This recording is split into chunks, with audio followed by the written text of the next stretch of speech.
Assalamualaikum everyone, welcome back to my channel. Today our topic is about multidisciplinary nature of gender studies. Multidisciplinary का मतलब है कुछ subjects कुछ updates हैं जिनका बड़ा स्ट्रिक्ट फोकस होता है. कुछ सब्जेक्ट्स होते हैं वो बाकी सब्जेक्ट्स पर बेस्ड करते हैं.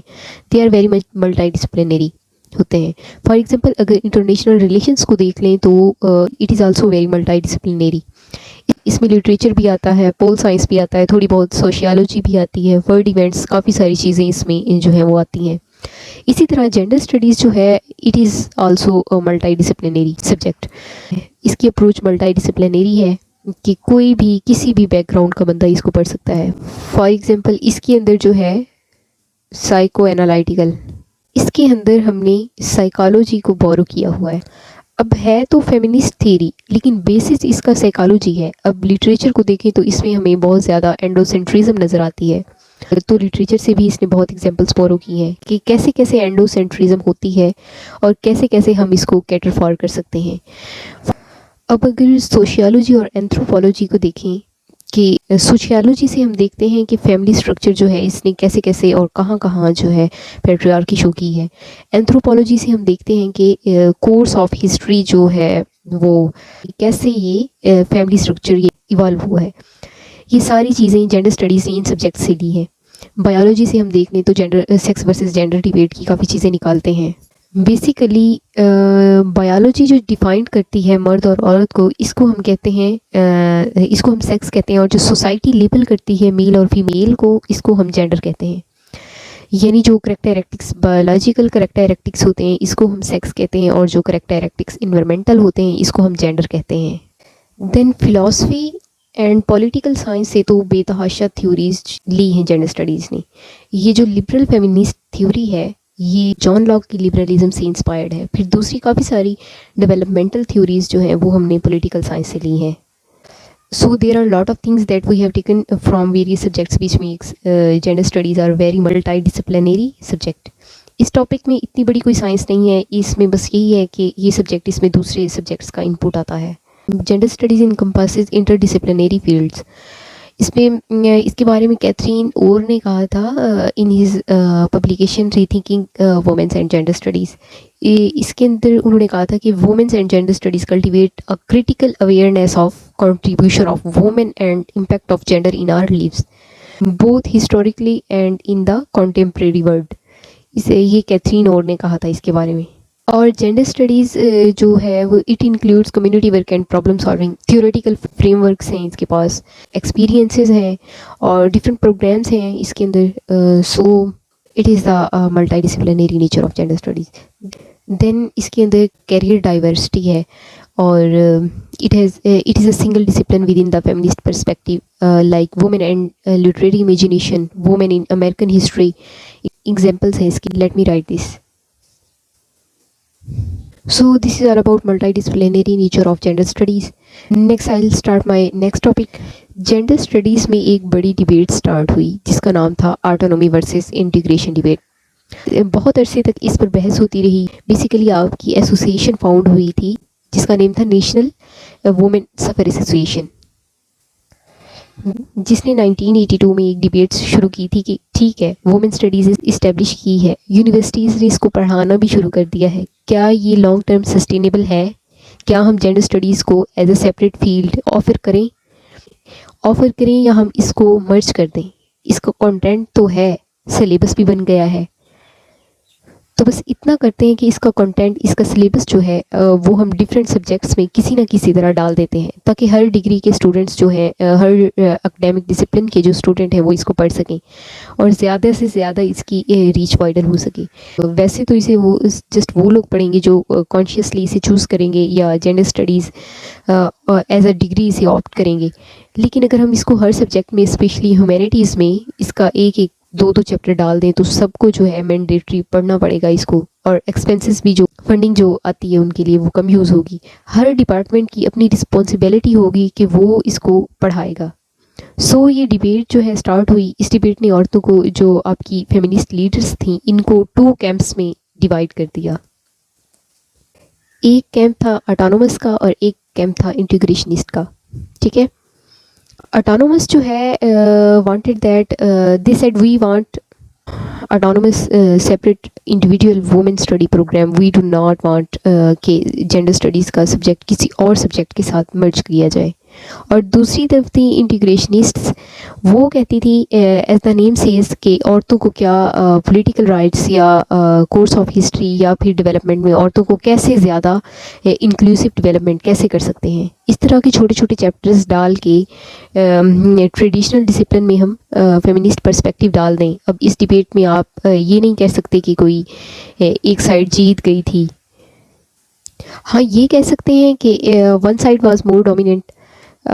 वी कैन नॉट से कि दूसरी साइड की सारी बातें डिस्कार्ड कर दी गई थी। और अगर देखें कि डिबेट स्टार्ट क्यों हुई, डिबेट अराइज क्यों हुई, डिबेट अराइज इसलिए हुई बिकॉज देयर वाज कंसर्न कि हमारे पास लिमिटेड टाइम है, गवर्नमेंट इंटरेस्ट नहीं लेती है, फंडिंग भी हमारे पास लिमिटेड है, और इन पैसों को जो अवेलेबल है फेमिनिस्ट एकेडमिक्स को अवेलेबल है, क्या हम जो ऑटोनोमस वुमेन स्टडीज़ प्रोग्राम है इन पर लगाएं, क्या हम इन पर लगाकर अलग सब्जेक्ट पढ़ाएं, और क्या पता कोई इनको पढ़ता भी है या नहीं पढ़ता, या हम इसको पूरा मेन स्ट्रीम करिकुलम जो है जितने भी मेजर एकेडमिक डिसिप्लिन्स हैं इनमें लगाकर रिवाइज कर दें।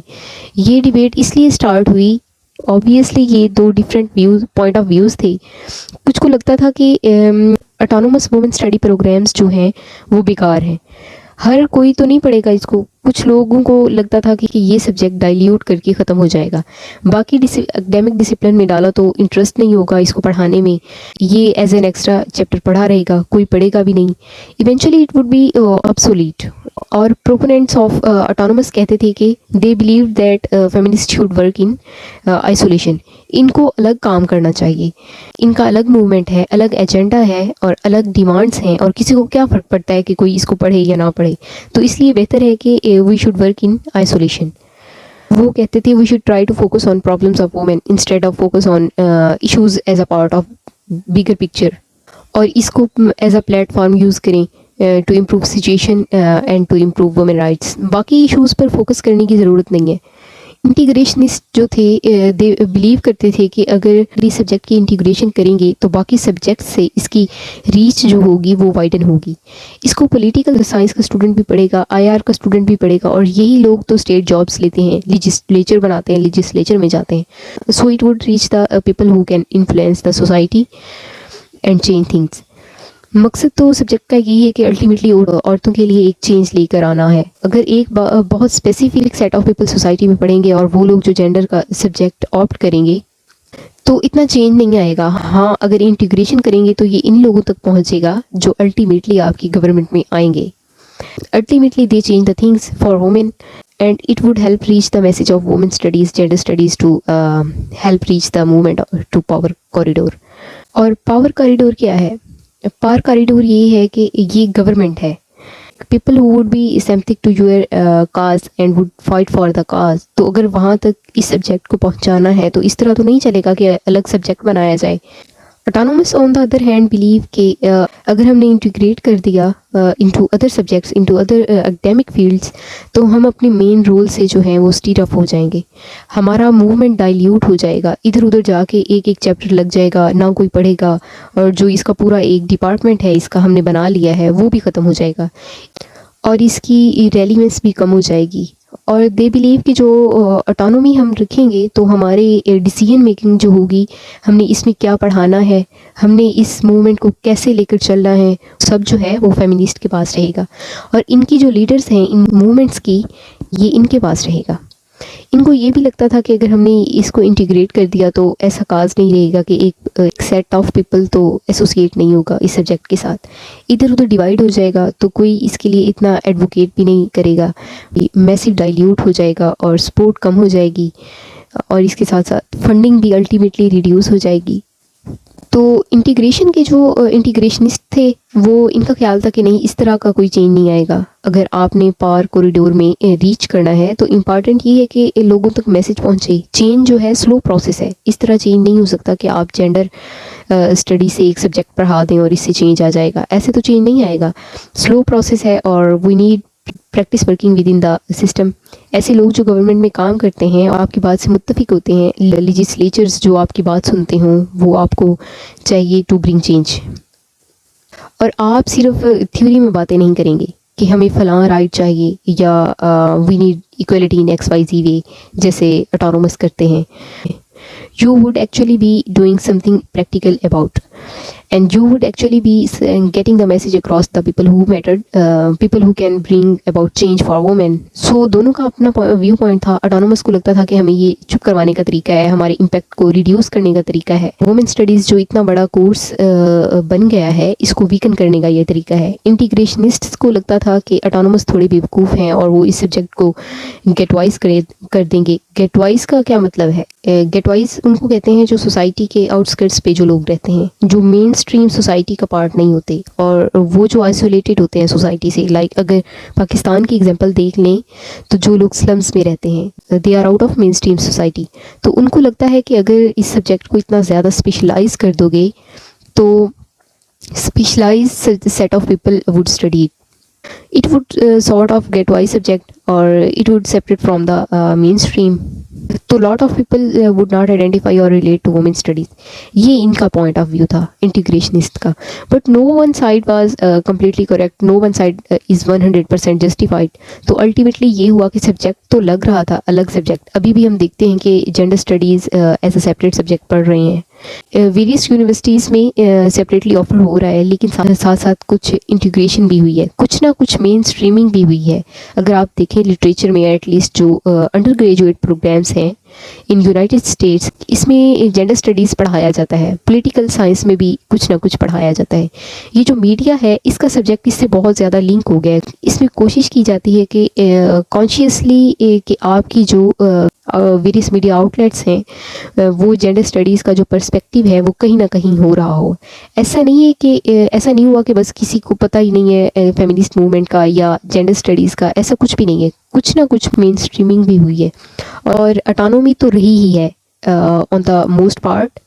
सो अगर हम इसका कंक्लूजन देखें तो majority agrees that autonomy and integration can coexist while keeping in administratively independent women studies program. That has been the case in most countries. At the same time, there have been efforts to discipline and programs more inclusive. तो integration का point of view बिल्कुल discard नहीं किया गया, इसका भी कुछ ना कुछ इम्पैक्ट आया है. But at the most part हमारा जो सब्जेक्ट है ये ऑटोनोमस रहा है. ये इट इज़ इट्स कंक्लूजन के तौर पे हम लिखते हैं. नेक्स्ट इंशाल्लाह देयर वुड बी नेक्स्ट जो टॉपिक होगा वो स्टेटस ऑफ वुमेन स्टडीज़ इन पाकिस्तान इंशाल्लाह इन माई नेक्स्ट वीडियो. अगर आपकी कोई क्यूरीज हो तो you can ask me. Description में मैंने अपनी इंस्टाग्राम का लिंक डाल दिया है, यू कैन विजिट देयर, और इसकी पिक्स जो है वो मैं इंस्टाग्राम पे अपलोड कर दूँगी. Thank you so much for watching my videos. Allah हाफिज़.